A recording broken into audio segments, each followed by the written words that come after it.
wrapped up in my sleeping bag, looking out the window at Aaron's house as the sun is beginning to creep over the horizon. And the trees are silhouetted black against the emerging blue sky with the fading stars up in the sky. And I think to myself how much I hate Aaron because he's got it fucking made with this fantastic house of his, this nice little piece of property tucked away out in the backwoods of South Dakota. God, I fucking hate him. I hope he dies. I hope he dies of syphilis. You piece of shit. I do not have that much time. So this has to be a quick one. And thankfully, this is a quick question. Hey, asshole, I'm worried about de-dollarization. I've been trying to build a 10,000K emergency fund, but I'm worried that we may soon face hyperinflation. I watched Clear Value CPA vid about this, and he recommended buying gold and possible crypto. I just want a second opinion from you. Do you agree with Ryan Kim's approach? Also, roughly how much in gold and crypto should I buy? I've never bought it before, so I don't know the ins and outs of this. Okay, I cannot tell you how much to buy. I cannot tell you when to buy. I cannot tell you what to buy because I am not a licensed financial advisor, financial planner. I am, however, blind, and there's schmutz on my glasses.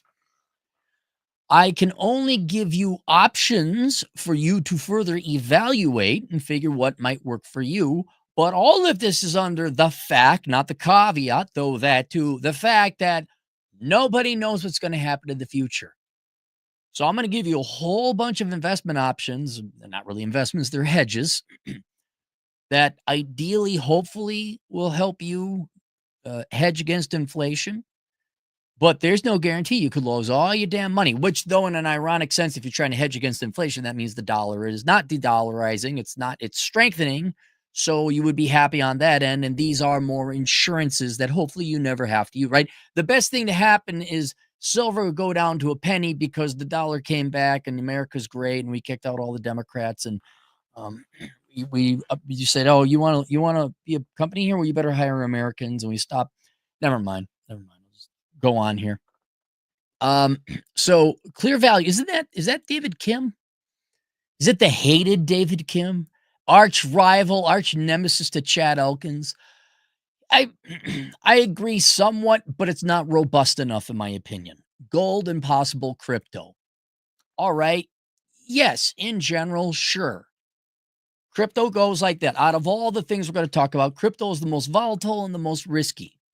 And yet I still recommend it as part of a well-balanced portfolio. How much? When do I buy? Which one do I buy? I don't know. That's up for you and your financial planner to figure out. But me personally, somewhere, I think generally everyone, it's like generally everyone should take a vitamin C supplement. I think generally everybody should have a little bit of crypto in their portfolio. How you get it, when you get it, what you get it, how and do, and I don't know. That's not me. It's an option for you to further research. And gold, sure. But my personal opinion about gold is I think it's too valuable. It's not divisible enough. Right now, if you're talking buying paper gold, right, you want to own a couple $1,000s worth of, half of an ounce of gold. Okay, you can do it that way. If you want to own it physically, however, I mean, one damn gold ounce, I mean, what is it? Is it like $3,000? I don't even know. I don't look at gold. I don't own gold. I prefer silver, not only because it's more affordable on a per ounce basis anyway, but it's more divisible. And there's different ways you can buy silver. You can buy the silver dollars, right?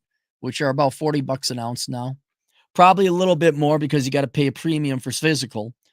Or you could get chunk silver, which is the old coins that have like 40 to 60% silver in them. You can buy those by the bag or by the weight or whatever. I have no problem saying everyone should, by the time they're retired, have 200 ounces of silver. I think that I'm going to take a risk that some people might lose money and get upset about that, but I still think it's a good idea to have 200 ounces of silver per person. Now, precious metals and crypto are not the only things to hedge against inflation. I have answered this question before. I did do some research and went back. And so I have a list of other things that, in addition to gold and crypto, you'll probably want to include in a portfolio designed to hedge against inflation.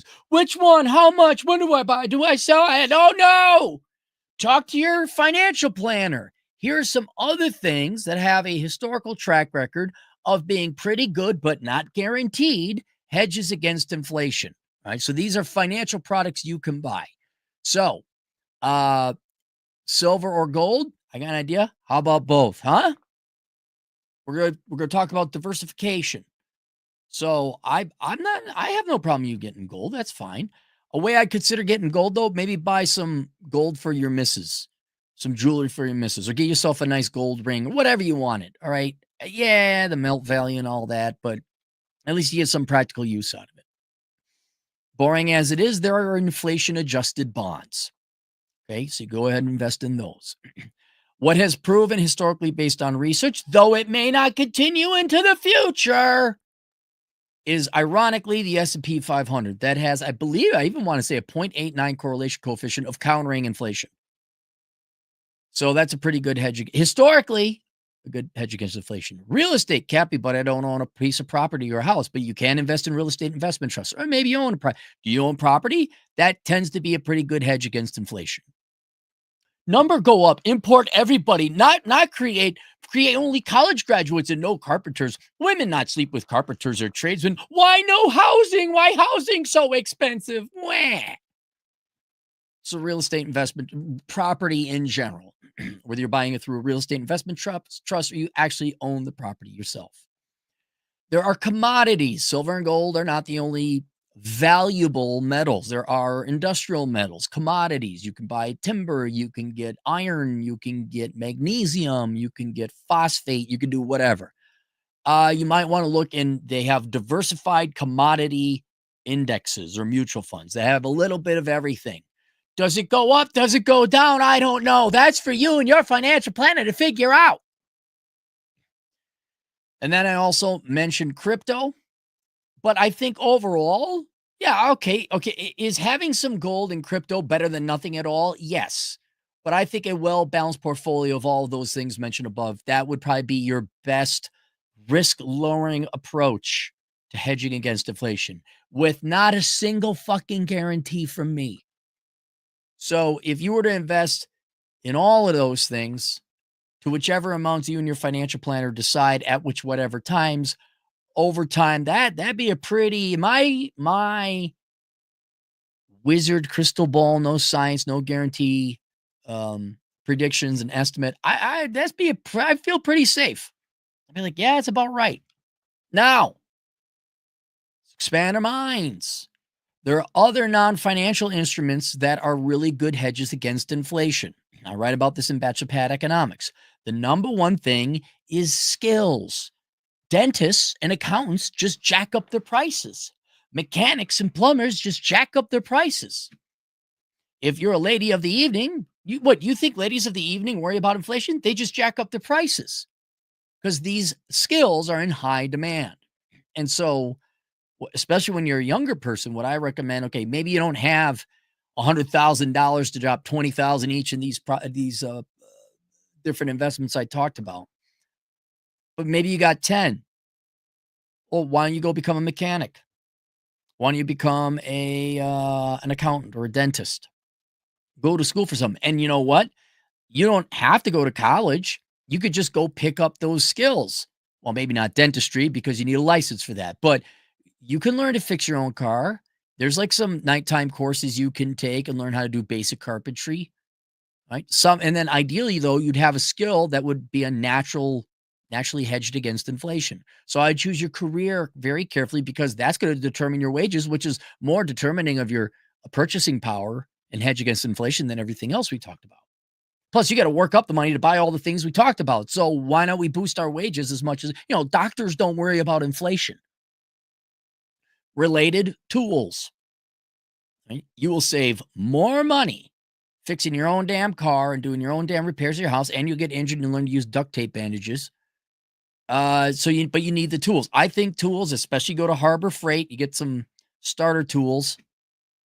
Especially one-time use tools and all that. But every young person should go and like take an auto repair course. I absolutely think so.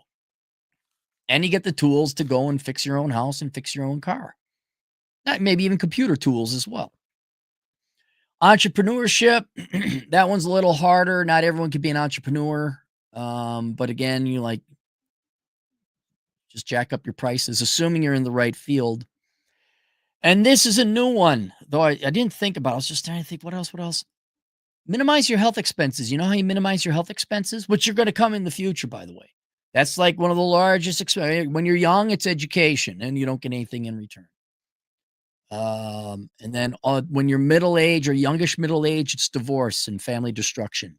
That's the big expense there. When you're old, it's your health expense. Here's an idea: don't be a fat, unfuckable pig. Be healthy. You know, you're going to get sick. You're going to die. You're going to incur some health expenses, but why don't you do everything you can? Eat right and work out and exercise and be in as good health shape as you can so that you don't have to worry about going to the hospital as much as the average American or Walmart shopper does. And that's it. Link below if you're interested in a skill. I recommend you look at accounting. That's why me and Chad put together the world's greatest accounting career, right?